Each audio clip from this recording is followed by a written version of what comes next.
kusangiza bantu ubutumwa. Fatanya natwe gusangiza bantu ubutumwa.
ibi bifitanye isano na biriya tuvuze haruguru, kuko igihe n'igisohora tuzasarura nitutagwa isari. Nuko rero tugirire bose neza uko tubonye uburyo, ariko cyane cyane ab'inzu y'abizera. Amen. Amen. Can you read? Yes. The book of Galatians chapter 6 verse 7 to 10, it says, "Do not be deceived, God is not mocked, for whatever a man sows, that he will also reap. For he who sows to his own flesh will from the flesh have opportunity. Let us do good to all men, and especially to those who are of the household of faith." Amen. Amen. Sinzi niba nabanishe protokole, ariko reka mbaze ikibazo kimwe.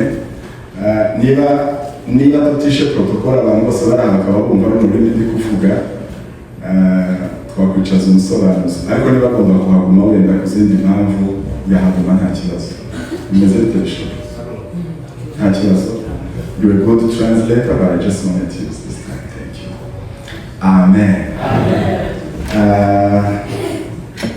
Iri jambo ry'Imana dusomye ni ijambo riri mu Rwanda. Kera nje ndavyibuka ico gihe nabagaho, abandi bakuru bicaye imbere y'abantu bashobora kuba babizi. Hari igihe hatabaga WhatsApp, hari igihe hatabaga internet, umuntu yandikira uwundi ukamenya ngo ari Uvira, batukira abana kuko tuzi ko babivugaga, twari Kigali tukandikira bari i Burundi, ukamandikira u Rwanda ukabohereza umuntu akarujana. Bitewe n'icyo ushaka kumubwira ukakimubwira akazarinda gusoma. Tizari bimeze nk'ubu wandikira umuntu akababonye icyo umubwiye. Abagalatiya ni abantu bari ahantu runaka, abapasiteri b'intangane kugira ngo dukonekite n'abatoya, wenda duse n'abatangiraho aya magambo kugira ngo tuyumve cyane. Pawulo, intumwa y'Imana, Imana yari yarakijije imukura mu idini, imuhindura umwana wayo uyikunda kandi wizeye. Arakizwa, atangira gukorera Imana, arangije agenda avuga ubutumwa ahantu henshi hatandukanye. Yaje kuza kuvuga ubutumwa ngaha mu Bagalatiya mbere, nyuma yaho aza kumva kuko hari ibibazo bari bafite. Mumurikire nababwiye ko ndumwigisha. Aza kuza kumva ko bafite ibibazo. Bimwe muri izo bibazo bari bafite arizo yadresinze. Bari abantu b'Abayahudi aho bari batuye mbese muri utu turere tw'Abagalatiya, bo bigishaga nabo bari barakijijwe, ariko muri kwa gukizwa kwabo bakigisha iz'umuco wabo. Bakigisha iz'umuco wabo, wa muco wabo akaba ari wo bashaka gushyiraho imbaraga cyane, kuko uwubahirije uwo muco ari we wakijijwe neza. Biza binashika ntabwo murabizi. Hari umuntu uza numva ubu nyine heze twa YouTube twinshi, ukumva umuntu ukaravuga nk'ijambo kandi ukabona ukarabwiriza, akamavuga ibintu wenda si wacu gusa, ashobora kuba avuga nk'inka cyangwa akavuga nk'ikindi kintu cyo mu muco w'iwacu, ndetse abantu bakanamukunda cyane kuruta bene abavuga kuko kwacu karigisha umuco w'iwabo kandi tukanezerwa cyane. Pawulo rero yumva amakuru kuko haje inyigisho, hari inyigisho zimwe zivuga ku rugero bavuga ngo abantu bose kugira ngo bibarwe kuko bakijijwe bagomba kuba barakebwe. Murabyumva? Bagomba kuba barakebwe, icyo ngicyo nicyo cyari kuvuga ngo wakijijwe. Ariko abigisha amagambo ababwira kuko muri Kristo Yesu, iyo usoma iki gitabo ndashaka kugira ngo mwumve aho tuza kugera aya magambo twavuze, ari yaza kutubwira ngo ico biba nico usarura. Ico biba nico usarura. Ico uzabona ejo nico uhaye ukora uyu munsi wa none. Pawulo rero iwe arabigisha muri runo rwandiko, avugana umwete mwinshi cyane, ababwira iby'agakiza, arababwira ngo agakiza dufite. Nanjye reka mbisubiremo mbibabwira, agakiza dufite saa k'imirimo tuza dukora. Hari igice cy'inyigisho z'iwacu zatwigishije cyane gukurikira idini kuruta gukurikira agakiza no gusobanukirwa icyo bisobanura, kandi bikabera abantu umuzigo, bikabera abantu umutwaro, kuko iyo wakora ikintu ko kitagomba gukorwa zakunda ingaruka zayo zirazira. Pawulo rero yumva izo nyigisho abantu bari kwigishwa cyane gukurikiza izo mu isezerano rya kera nk'aho agakiza kataje. Iwe arababwira ngo dufite amahoro, dufite umudendezo muri Kristo Yesu. Usubiye kuva mu bice za mbere ukazaza kugeza kuri iki gice cya nyuma cya 6. Arongera kandi arababwira irindi jambo, abo bandi ba kera n'Abayahudi babigishaga nyine gukurikiza amategeko, kubahiriza ibyo ugomba gukora kuko arizo bigomba kugushyira mu gakiza, ari nazo bigomba kugutunganya. Ababwira amahoro n'umudendezo uri muri Yesu Kristo. Haleluya. Birenze uburyo wabivuga, birenze uburyo twabivuga wasobanukiwe icyo biri. Amahoro ari muri Kristo Yesu. Haleluya. Haleluya. Buriya si twebwe turi. Buriya ibivugira umukristo igituma uri we ntabwo ari amategeko uzawubahiriza n'uko angana, ahubwo ni ukuntu waba warasobanukiwe icyo Yesu Kristo yakoze ku musaraba. Ijambo ry'Imana riratubwira ngo iyo wirengagije icyo ngicyo uvuze ko Imana itatanze umwana wayo Yesu Kristo atagiye ku musaraba, kuko twakijijwe n'imbaraga zacu. Arongera kandi ababwira kubaho babeshejweho n'umwuka we. Haleluya. Kubaho mu mategeko nimo gutwara imodoka itagira esansi idakorerwa service.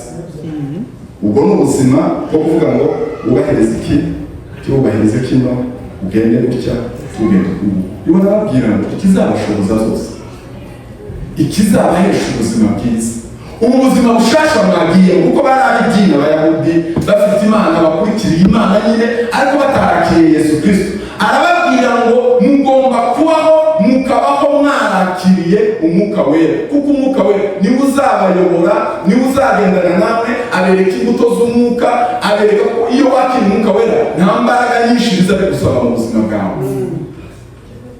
Haleluya. Aka gakiza karagoye uvuze mu kajane mu nzira z'amategeko. Ubu buzima buragoye. Jewe narigishije ku kanisa, kigisha amatopika nkabona ntayakunda.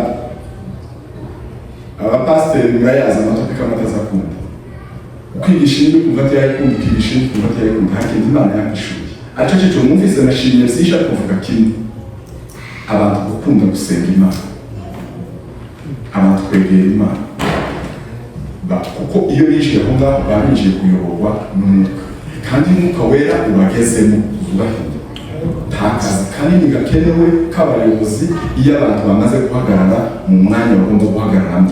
Ariko rero n'abigisha arababwira ngo mushakishe kuyoborwa n'umwuka wera kuruta kuyoborwa n'ibindi.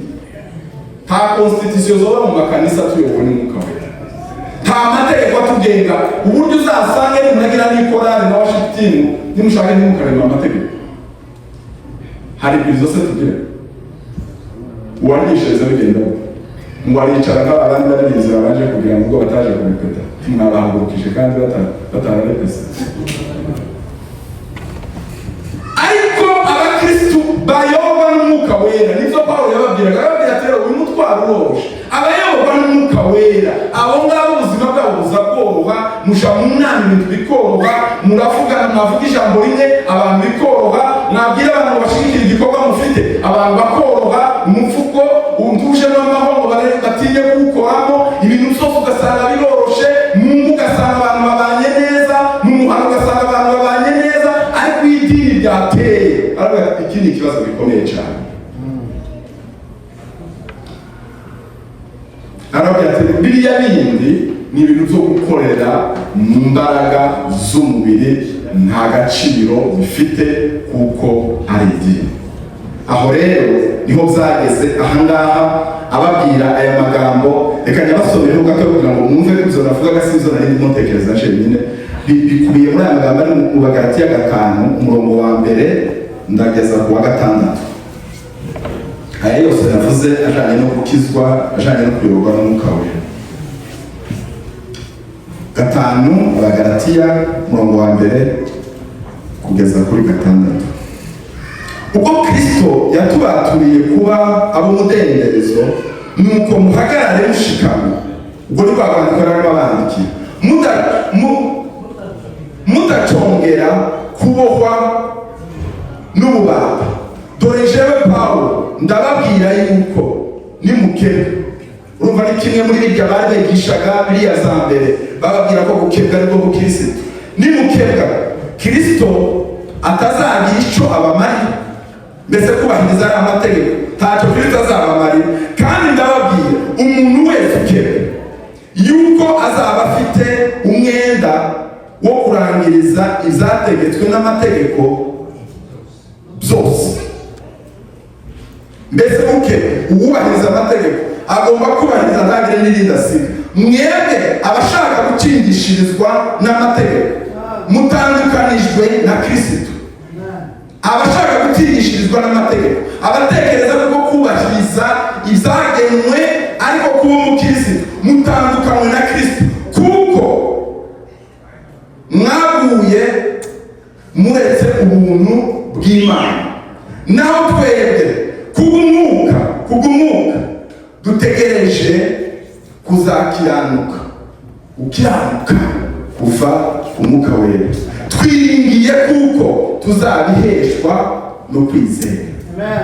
Twiringiye kuko agakiza kacu tuzagaheshwa no kwizera. Muri Kristo Yesu gukebwa ntacyo kumaze cyangwa kudakebwa, ahubwo igifite akamaro, igifite icyo kimaze ni ukwizera gukorera mu rukundo. Amen. Haleluya. Abana ba Kristo tumenye kuno kuri twagera kure cyane. Amen. Hano rero batubwiye kuganira, ageze mu magambo aravuga ngo uzasarura izo wabize. Kanongere gasome twibagirwa vuba. Timuyobe gatandatu kuri karindwi. Timuyobe Imana ntinemurizwa izuba, kuko izo umuntu abiba arizo asarura. Ubibira umubiri we, muri uwo mubiri azasarura kubora. Ariko ubibira umwuka, muri uwo mwuka azasarura ubugingo buhoraho. Twe gucogora gukora neza, kuko igihe nigisohora tuzasarura nitutagwa isari. Nuko rero tugirire bose neza uko tubonye uburyo, ariko cyane cyane abizu ya lera. Amen. Amen. Gusarura ndabivuga mu magambo nk'atatu kugira ngo niba utumvishe sije navuze bwa mbere uyumve mu bundi buryo. Gusarura gutangiranwa n'imbuto, imbuto yabibwe. Ejo hawe hazaza harava mu zo hari ukora uyu munsi. Amen. Ejo harava muri none. Kandi ibyo uko kuri kw'aya magambo ntabwo gusa gushingiye ku magambo gusa y'umwuka, bikababwiraho amagambo nk'angaya. Bishingiye yaba nyine y'umwuka tumaze kuvuga kandi dutinzeho cyane, bifasha nanone mu kubiba mu mibanire yacu n'abandi, mu marangamutima, muri fizike, donc ku mubiri wacu, ndetse bari muziko no kuri finance. Icyo ubiba none icyo uzasarura umunsi w'ejo. Mu mibanire nkunda kuba pratique cyane. Muzabona abantu ntibaza bakwegera, abantu ntibagukunda, wasanga hari icyo wakoze mu minsi ishize gituma uyu munsi utabanye n'abandi neza. Icyo ukora none, wa mwanya ufata ugasura abandi, nurwara abantu bazagusura ari benshi. Muzabirebe mu buryo busanzwe, uzarebe umuntu wakoze ubukwe yaratwereraga abandi. Iyo hageze igihe cy'ubukwe bwiwe, abandi benshi bazamutwerera, maze aho ngaho katwe gusa ko nabonye musabe nkamuhaye ibihumbi bingahe ngo je kubera ko mutampaye amafaranga. Ese nawe akazikora gasana. Tuzusurana urashaka abandi bazajya bagusura, tuzuvugisha abandi neza urashaka abandi bazajya bakuvugisha neza. Icyo ubiba muri relationship yawe uzugira ute nico nawe uzabona. Uri umugabo mu rugo nta kintu wabihereza umugore wawe, ariko urashaka gufata nk'uko abandi bagore baza bafata abagabo babo bahawe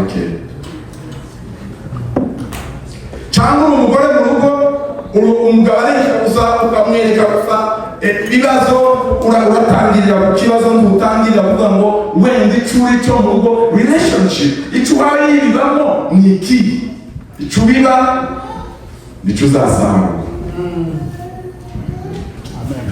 uri umuntu w'imbabazi cyangwa n'ubwira imbabazi ku bandi icyo ubiba nicyo uzasanga mu marangamutima buriya amarangamutima ni ikintu nacyo tugomba kwitabwaho n'ijambo ry'Imana zari ritwigisha neza kubiba si icyo utera gusa ni ibikorwa ukora by'ubuzima bwawe bwa buri munsi uri kubiba iki kirinda amarangamutima yawe ijambo ry'Imana zari ritubwira ngo mu migani bikavuga ngo urinde umutima wawe kuruta ibindi bintu byose birindwa tukicarane n'abakobanyi ugende uje kure yabo rinda amarangamutima yawe icyo ubiba nicyo usarura amarangamutima yawe uyabibamo iki amarangamutima y'abandi uyabibamo iki investment hari abantu kandi ni ibintu byorosha abantu yicara akareba ibimusetsa ababize muri ya marangamutima yiwe agakora ibikorwa runaka kandi tugomba kuba abakristo jewe abiwacu tuzatubigisha rwose tukicara tukavuga ibindi tutarafunguye Bibiliya kuko ibi byose byahumetswe n'Imana yaduhaye ubwenge idushira muri gahunda ibintu byose tukabasha kugira gute kubyitaho kuko tugomba kuinvestinga tuzasarura icyo utabizi tuzabura umunyeshuri mureke kuruhuka mutegereze kuko ejo uzabonutse umuja muri klasi tuzarara udasomye mureke kwiga nugafata umwanya ngo wige mutekereze ngo abandi batsinze kubera iki ngo wagiye mu gusenga jewe biriya bikorwa bizariza za chance I don't believe it biriya bintu za chance z'amahirwe biriya bintu za tombora biriya bintu byo gukora gusa by'urusimbi izo sinzi ibikristo n'ubupagani umugore ahwanye n'imbaraga z'imirimo yiwe umusaruro wawe kuri fiziki uko wiyitaho nabyo nari mbivuzeho gakeya nubahereza ubuhamya bwaje yego amen umuntu mperuka last year niba hari umuntu wicaye hano mperuka mu mwaka ushize ntabwo ari ukunanganaga right mu mwaka wa 2023 na 2024 nagize akazi kenshi kicara kuri desk amasaha 18 ku munsi ntahava kicara kuva saa 2 hageza saa 4 za nijoro muri office ntavuye nahagurukaga nk'iminota nk'itanu ngafata ikawa bwiraga nk'ibikombe bitanu z'ikawa n'isukari n'amata kandi ngakora ibiki zose maze ndagenda ndagenda nkoza numva n'umutima sinzi ukuntu wabaye muri icyo gihe uyu mwaka ushize waje gushira nambona bagantana 20 hejuru yo nari mfite timukarinde mugeraho mwese bukeye ndagenda nja kwa dogiteri numva narwaye nagenda n'amasikariya nkanya numva narwaye nja kwa dogiteri arambwira amazina mwese nyazi mu kinyamurenge arambwira ati diabete kuri hafi gutya hari ibibazo bitandukanye kuri diabete hano ushobora gupima bakamenya kuri hafi kwa kurwara diabete nimba mutaza mwipimisha buri mwaka muzaje Sebastian karatubwiriza ko ndarabwiriza barambwira ngo cholesterol n'ibindi by'amavuta mu mubiri n'ibindi byazamutse biri hejuru cyane naje byose narabibonaga n'ibindi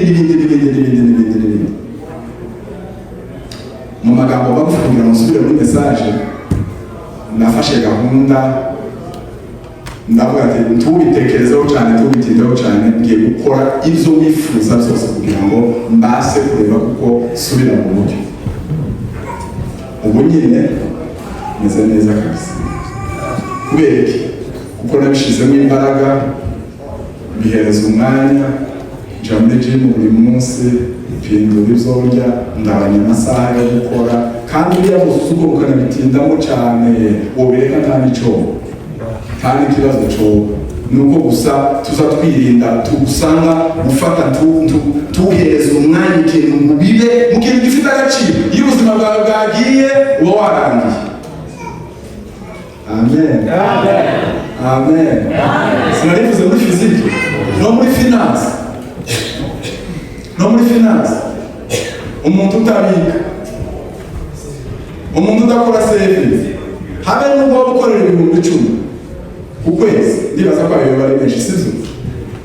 Ariko niba utazubika, ukorera 2 akazabika arakurusha, kandi azagira ubuzima bwiza, azatera imbere kukurusha. Nibyo nabyo Imana ibishaka. Hari abantu kubera kutamenya gusa gutanga amaturo. Pastor, nuzobona abantu batanga amaturo n'izacumi, tukarebera gusa mu bushake bukeya, bashobora kuba batanabizi no gucera amafaranga. Bikaza bigeze ukwezi rushira nta gicera bifite muri konti. Abandi baza bayakirira hano agasohokera hano. Donc banki ikayakira ikanayakuramo ikayajana hano. Kubera iki? Kubera ko muri finance n'ibintu bitahaye bigenda neza. Icyo wabizi, icyo usanga abakire tuzi bateye imbere, bageze kuri byinshi. Ikintu kimwe usanga bageze, uzamva amateka yabo ugasanga baraciye mu gucuruza ubunyobwa, mu gukora ibindi, ariko kuko bafashe umwanya bakainvestinga, bagashora, bagatera imbuto, barasaruye. Haleluya. Haleluya. Ako kari k'urugero ariko Kagame kavuga musubire muri message neza. Mwite ku bandi kugira ngo mugire imibanire myiza n'abandi. Mwite ku marangamutima yawe kugira ngo uhabwe ubuzima bwiza. Ushore mu marangamutima yawe, ushore mu mibanire yawe n'abandi, wite no ku mubiri wawe. Nawe ubwawe wite no gusenga bizabigenda neza. Utaryamye neza, utaruhutse neza, udafite afya nziza n'ibindi byose tiwabikora, n'Imana irabidusaba n'ijambo ryayo. Wite ku mutungo w'ijambo ry'Imana avuga ngo ibyanje naje ubwanje ndi Uwiteka, Imana yarabikuragije iguhereza gusa kuvuga ngo ubikontrol, kandi ndizaguhereza ibintu birenze ibyo washobora gukontrol. Nibona izi guhereza 5 ukananirwa kubijera, ndizaguhereza 10. Eka mahereza ingero ziri mu buryo butatu n'uruho zo mu ijambo ry'Imana.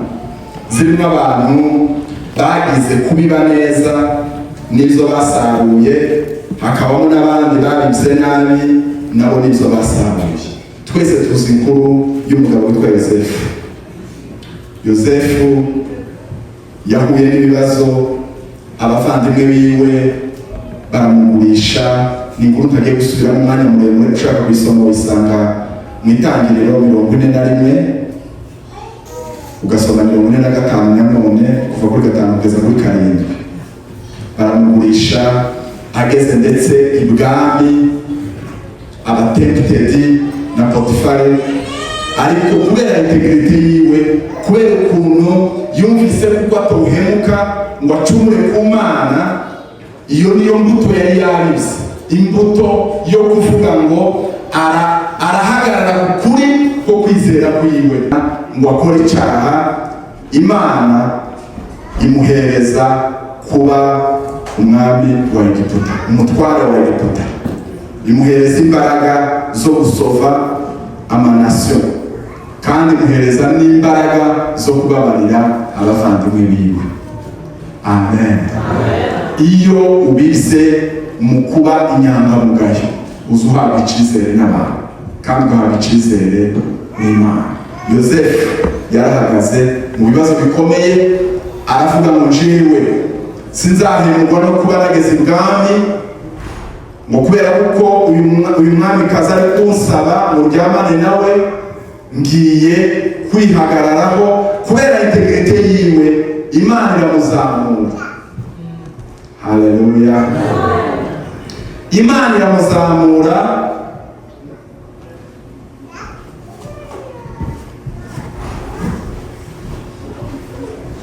imuhindura umutware. Tubibe mu kwitwara neza kwacu mu guhitamo no mu gihe bigoye tukavuga ngo ndahitamo iciza, singurisha ukuri nzi nubwo majorite y'abantu bigomba kugenda, ariko jewe ndahagarara ku kuri. Rusi yarahagaze ahagarara mu kuri ko kuvuga ngo tazatererana nyirabukwe, asiga ubutaka bwiwe, asiga iwabo, aragenda akurikira Naomi, aragenda arahinga abana nawe, aravuga ngo aho uzagwa naje niho nzagwa, abahambo. Imana imushumbusha ikintu kimwe kinini kandi cyiza. Amen. Niba mutabizi, uyu nguyu yaje kuba nyirakuru wa Dawudi. Mu gitabo cya Rusi 1 kugeza kuri 4 haratubwira amakuru y'uyu mugore. Iyo wahagaze neza ukavuga ngo mbaye umumama, umupapa, umusore uhagarara mu kuri kw'ibyo nemera, warangiza ukabishyiramo imbaraga zawe, ahangaha tiwahaba umusaruro.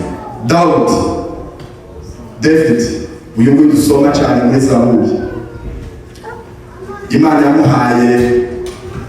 yamuhaye kugenda gusa akaba ari umuntu uragira intama, ariko arangije afata wa mwanya adevelopa worship, adevelopa kuramya Imana, abishiramo courage, agira kuba vuze n'ibintu byinshi cyane. Yaramije Imana, uko nako iyo uharamya Imana ubaho w'imbuto.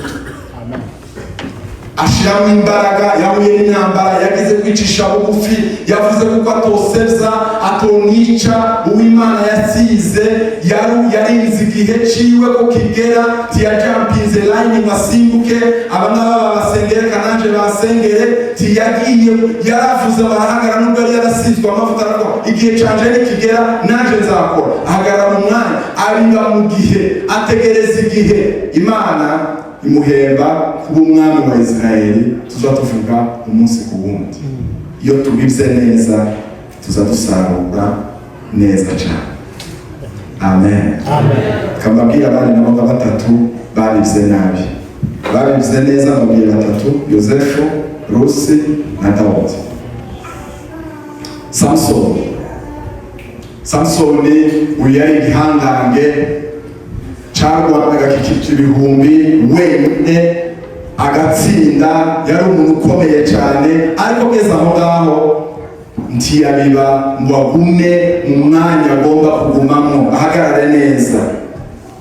Yitwara nabi, arubahuka, ariyandagaza. Icyamubayeho n'iki? Imbaraga zose yari afite zamukuweho, ububasha yari afite umuvaho. Urashobora kuba ndetse uhagaze neza none, urashobora kuba Imana yayo gukoresha imirimo y'ibitangaza, kubiba nyako ni uguhagarara ukagumyaho. Imbuto tubiba, watera imbuto ngo nurangiza kuzitera uzibagarira, komeza uzibagarira. Tusoma gusa ijambo uhagarare kuri rya rindi wasomye imyaka yashize, komeza urisome n'uyu munsi wa none, uzabona ibitangaza by'Imana. Tusenga gusa amasengesho wasenze rimwe ngo nurangiza uvuge ngo ayo ngaya yarahagije, komeza uhagarare, kuko imbaraga zacu ziba renewed umunsi ku wundi, komeza dusubizwamo imbaraga umunsi uko bukeye n'uko bwije, kuko tuguma ku isoko. Kwakira iby'Imana ni nk'uko turya umunsi ku wundi.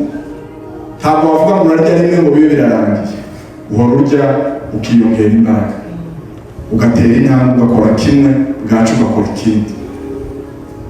Abaza baje muri za jimu bazaterura ibiro 5, bwacu agaterura 10, bwacu agaterura 20, bwacu agaterura 30, nyuma y'aho mwamubona mukabona yabaje yahagaze neza. Ubibe umurimo wawe ugarukira ahangaha, wongereho hariya, tugarukire uvuga ngo wakomeye gutya, wumve ngo naho ngaho shiramo imbaraga, wongere kandi muri ibyo bintu wabwiye. Jewe nigira inama, ndabati ibintu byose biza kugwa n'Imana.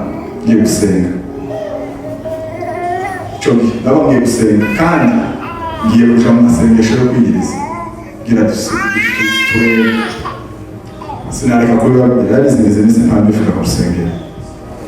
Bene da, nta kintu nabonye gifite imbaraga zihindura zigatransforma ubuzima bw'umuntu zikabuha kuja mu masengesho yo kwiyiriza kandi igihe kirekire dusanzwe dukora gusengera amasengesho iminsi 21 yayandi yo kugenda mu mugoroba hagaze ndavuga ati ngo no reka dutangire noneho zayisenga iminsi 3 ifatanya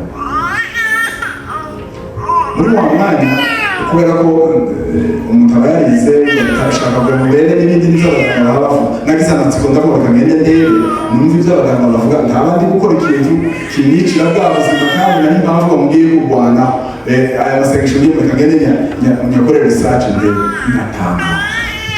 natangajwe n'iki uzi ko ibintu byacu bizakabaye byacu abivyize baravyize barabitwara ibyo ndabwira mwene muje kureba ubu nyine abaganga benshi ko baravurisha abantu kwiyiriza kandi batizera ko baravurisha kwiyiriza bakababwira ngo ugende kanseri gutya kanseri akenshi zinshi zaza ari icyuma ikintu kiba cyarakuze wenda mu nda cyarakuze somewhere bakababwira ugende wiyiriza uzomara nk'iminsi 2, 3, 4, 5 nyuma y'iminsi 3 uzatangira kubona ibintu byahindutse bagahita babona byatuma yatangiye kugira ngo yatangiye gushinga yatangiye kugabanuka ese ni hari akarimi ko gaturimba kera ngo morera mana yanje ngo morera mana yanyazwe ukwiyiriza byari byacu ubu nyine hano hanze ugiye kureba ibihumbi n'ibihumbagiza ziza itazi na Yesu pi amaze ubuzima bwabo bugahinduka ikintu nabonye ni iki uzi ko hari imyuka nanjye kuvuga ibintu bibi mbese zamane n'igihugu yo kuba nyine utazabugiriza izi zigafata mu mutwe kwasana abantu ukuntu bakonje mu bitekerezo iyo umaze muhereze yasari ibintu ushaka kubipima agenda bipima ufata iminsi 3 amasaha 72 utarya n'utuntu na kimwe n'amazi nurangiza nuko amukorera liste y'ibintu biri bube ubu nyine utahe umuhaye banga utongura no kwatumite ikintu ca mbere kiba ukamukibona mutekera bizazindukana stress mu bitekerezo zawe ashobora gutekereza ukundi hari ikindi tuba twibeshaho ngo iyo wafunze ngo uzugira imbaraga zikeya wrong ugira iminsi myinshi ni kuzugira imbaraga nyinshi mikrofoni iciye nari mfite network nziza uko ugize iminsi myinshi kuzugira imbaraga nyinshi kandi hari utekereza ngo nzafunga umunsi umwe kumva ndababaye cyane n'inzara bivuga ngo nfunze 2 ni ugukuba na 2 iyo matematiki iri wrong actually iyo ufunze 2 uzabumva bigabanutseho ku wa mbere wafunga 3 ukumva noneho uzorusheho kuruta uwa 2 winjira mu wa 4 ukumva noneho bimeze nk'ubuzima busanzwe sinzi niba ari umuhora bipimye ngaho amaze ukumva uri mu kindi kirere iryo ni ibanga ry'ijuru abakristo batagikora ubunyine babifasha bakabishirira yaza cyageza saa 4 ya sukari gakuko vide imubiri wamenyereye urongera ushira mu sukari ukumva kandi bigaje ati wo fataka n'ikimyo iyo wabibye mu gushakisha Imana ukaje aho ngaho ugasenga Imana ubuzima buza guhinduka ibitekerezo byawe bigahinduka nababwibye muzo nakoraga na kugira gusa ngo nicare muri office mara amasaha 2 yagombaga gushira mu gikombe cya kofi siye nicara amasaha 8 bila kutoka ngaho ngombera kujya mu takindi nugenda ukabipima umukuzo ushima Imana abaganga ntibazabikubwira benshi kuko amafarumasi ashaka ko muzamugenda kuja kugura imiti mugume kugura imiti hariya za diabete zirakira za kanseri zirakira buriya reka hari ikindi kintu mbabwira ushobora kubitaruza kandi nagifumburiye muri iki ibyo bintu mbabwira bitanga ibibazo kwa 3 k'uyu mwaka amasengesho ntazahindura Imana amasengesho azahindura wewe ukamenya uko Imana ishaka amen azafata niba wari umuntu uri mu kirere udashobora kumva icyo Imana ivuga ugatuza ukuntu icyo Imana ishaka. Aza gufata wari umeze uko wari uri aho ngaho akakugira neza. Imana yarabiduhaye zose buriya tumukazamirwa munayinginga cyane muyigora, zose yarabiduhaye tugomba gusa kubyakira. Undi muntu wabitse nabi asarura nabi ni Ananiya na Safira. Mu gitabo cy'Ibyakozwe n'Intumwa, umwuka wera amaze kumanuka, abantu barakizwa, itorero riratangira, abantu bose batangira kuza bagurisha ibyabo ngo bakabizana imbere y'abapotre, bakavuga ngo mubisasanye mu bihereza abantu cyakagira ushonje muri twebwe. Iyo mpamvu mbwiriza abantu ibintu byo gutanga, sambwira ati nimba mushaka ngo dukurikize ijambo ry'Imana mubire dukore cyo bitaka twese tuyihurize. Uzari bimeze mu iterero rya mbere. Ngo barangije Ananiya na Safira bo baragenda baragurisha abantu babaho no mu matorero, aragenda baragurisha bo ngo bashike, baza barabesha baravuga ngo kandi baje mu bihe bitandukanye, akavuga ati jewe nagurishije ibi ngibi, dore ibihwanye n'ibyo nagurishije ni ibi ngibi. Barapfa kugira ngo abandi bazabyigireho. Imana itubabarire tugapfe, abantu bazabareka gukorera tanga ibyacumi ari bibi. Turaba mu isezerano rya kera, mu isezerano risha, itorero ritangira bagize consequences nini cyane, bagize ingaruka nini cyane. Iyo ukorera Imana uhaye ubiba mu butaka buzasarura. Ni ukugira ubwenge bukeya, ni ukutamenya investment iyo utafata ngo bibe mu murimo w'Imana. Muribuka ko Yesu yigeze gutanga umugani avuga abantu bahawe taranto, wari wo wandi bagiye kuvuga. Umwe wazifashe ari umunebwe arazibika, iwe ntiyazikoresha. Aravuga ati nzikurukuru umwami w'umunyamwaga, ntabwo nzakoresha taranto yanje, ndayibika nzayisubize uwayimpaye. Icyo Imana yaguhaye mwene data, iyo ni imbuto genda ikoresha. Ufite amaboko, ufite ijwi, ufite amafaranga, ufite akazi, ufite urugo, ufite imodokari, ibyo zose zakora ukabikoresha cy'imbuto yo kugira ngo uzasarure mu bindi byinshi. Ushobora guhereza umuntu urayindi utazubona uko aza kurusengera, ukagira ngo imodoka yawe ntacyo imaze, ariko ikaba umusaruro uzogirira abantu akamaro. Ushobora kureba umukecuru uri aha ngaho bawerewe nzoza nza ukirindingire nkora ibyo mu rugo rwawe. Ushobora kureba umuntu ukigera hano muri Canada afite imodokari, ukavuga ngo uzajya umuherekeza gukora grocery shopping, umuherekeza umujane, umufasha. Tusuzugura icyo ufite. Iyo ni imbuto ufite mu maboko yawe ushobora gukoresha, Imana ikayagura ikayikuramo ibindi bintu byinshi cyane. Icyo ufite ni icy'agaciro. Kambabazi kandi ndimo ndagana ku musozo minota mikeya. Ni wawutera ko urimo uratera uyu munsi. Ndashaka kugira ngo ibitekerezo byawe uzagure, wibaza. Buriya kuza tukumva ijambo ry'Imana tugataha, ariko ntitugire icyo turikoresha ntacyo bimaze. Ndashaka kugira ngo wiyegizamine, mbisuzume, nisuzume, uvuge ese imbuto ndabiba mu mibanire yaje n'abandi ni iyihe? Imbuto ndimo ndabiba mu buryo bw'umwuka ni iyihe? Ndimo gusoma ijambo ry'Imana, ndimo gusenga, ndimo kubana n'abandi neza? Imbuto ndimo ndabiba mu mubiri wanje ni iyihe? Today mwitorero urimo uyu munsi ni iyihe mbuto uhaye uhabiba izasarura?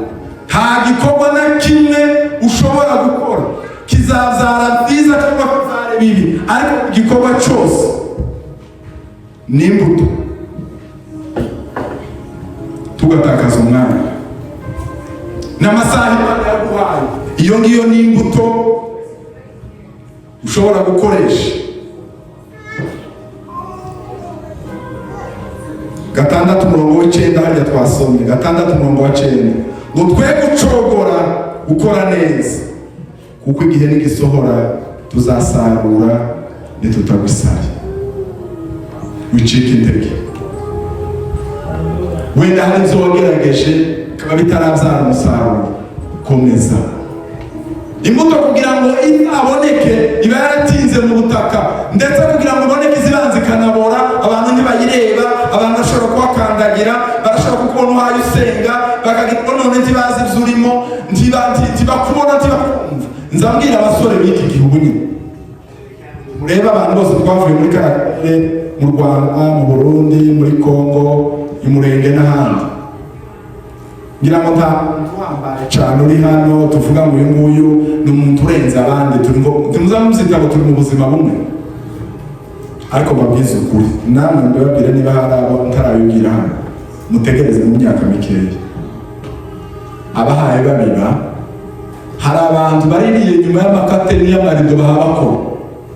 Hari abana bari mu mashuri wowe utahaye wiga ukavuga ngo mwese muraresha ko barabiba, umunsi umwe bazosarura uzavuga se njyewe nari ndi hehe. Hari abantu bari ku mavi bahaye basenga, umunsi bazasubizwa tukagira ngo none wa munsi basubijwe niwo munsi basenze. Hari icyo bakoze kugira ngo babe bageze hariya. Niko hari ukora none, niko impaye ikora. Mutimucogore, kuko nitwakomeza gukora neza tuzabibona mu musaruro. Nzabyibuka abantu bari mu mashuri, abandi bana bamwe babaswa bakaja kuryama, abandi ugafata amazi akonje ukazuyashiramo mu ibasi. Nimba dufite za diguri nuko twakoze ibyo ngibyo.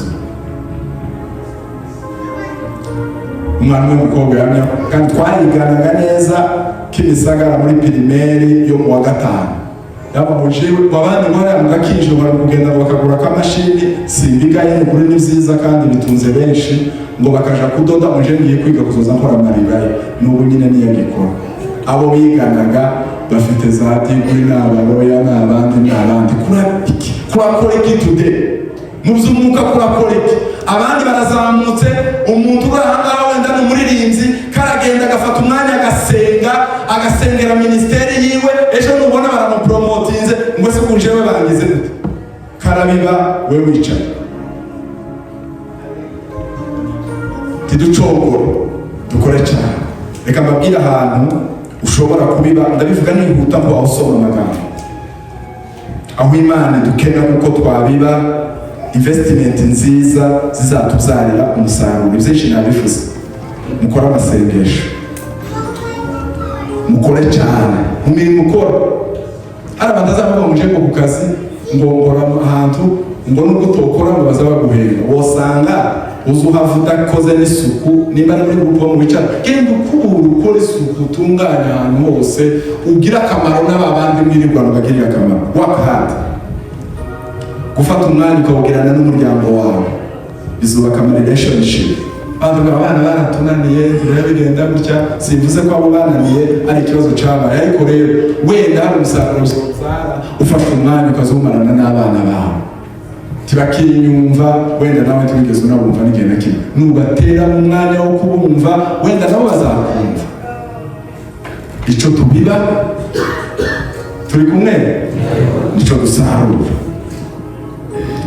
Gusapotinga cyacu yawe, iyo ni imbuto uzobuhaye wiwe. Tiwicara ngaho ushushe gusa intebe babaremo hano harimo abakirisitu bangana gutya atacuza ukora. Biba uzovuge ngo uvuye ahangaha kuko nudapfa uzimuka wenda ntawome. Ariko aho wabaye uhasiga ikintu, bavuga ati kanaka yarenze dukenye bafure aragenda arayigura. Gitari ya piano twatubona ni imbuto runaka y'ibizanga bazakwibuka. Nta muntu uzakwibuka ibyo wasize muri konte, icyo wakoreye abandi ikintu cy'akamaro. Amen. Ubugwaneza, umutima mwiza, ubugwaneza ni imbuto wobiba ukayibiba ahangaha ukayibiba n'ahandi. Tukaratwe no guharaza mu njyewe n'untunze urutoki ngo naje nzana amado, nta muntu uzogushima ibyo ngibyo n'unapfa ntawe uzobitanga mu buhamya. Tubibe ubugwaneza, kubana n'abandi neza, guhereza abana bacu indero, kubigisha biragoye, biravunanye. ariko bifite umusaruro. Iyo ni ukubiba. Gutanga, nabivuze, gutanga, gufasha abakene, gufasha abatishoboye, bifite icyo bimaze. Gusoma rino jambo ry'Imana rirakubaka, rikugira umukristo, rikuzamure, rigukomeze. Iyo ni imbuto ushobora icyo ni ikintu ushobora kubaha uyu munsi. Guca bugufi no gusaba imbabazi no kubabarira, ibyo byose ni byiza. So umurongo wa 10 ndangiza. Nuko rero tugirire bose neza uko tubonye uburyo. Amen. Amen. Bwira mugenzi wawe icyo uzabiba icyo uzasarura. Icyo uzabiba icyo uzasarura. Ngiye gusenga. Nimba hari umuntu umwe, babiri, batatu cyangwa twese twafashijwe n'ijambo ry'Imana,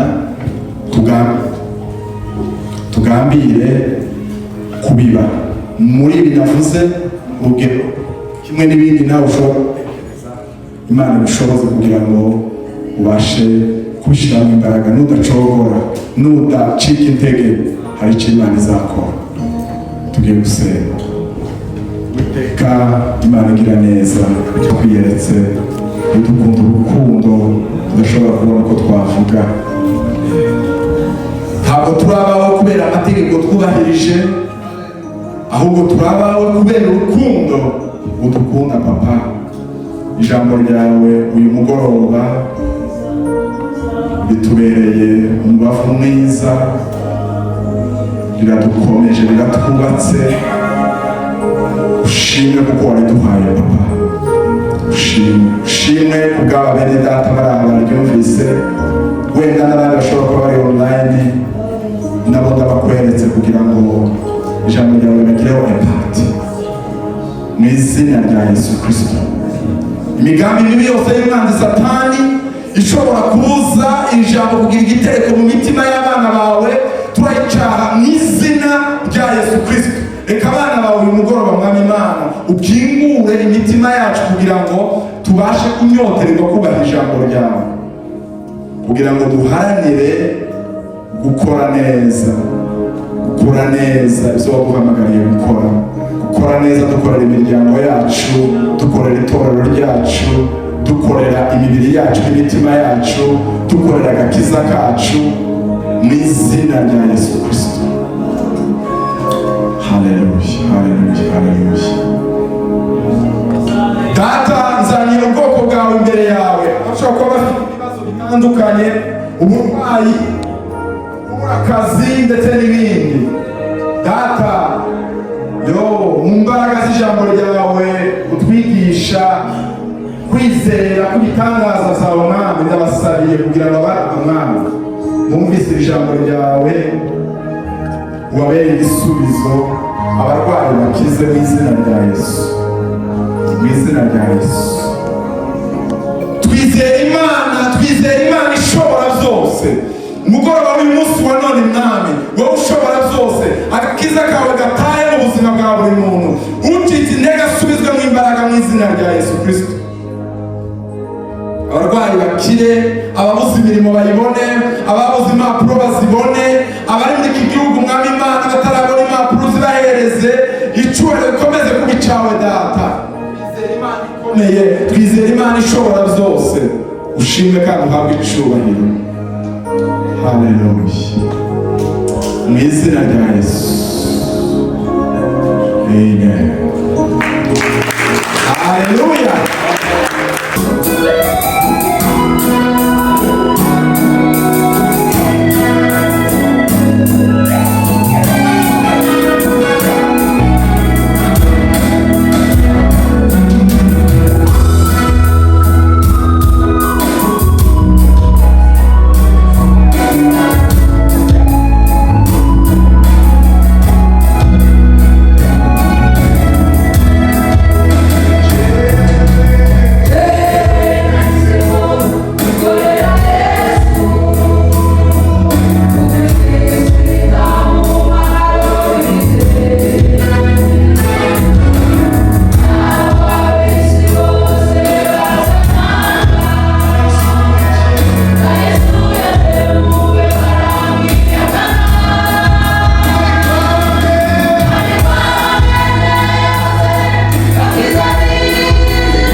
abantu b'ubutumwa.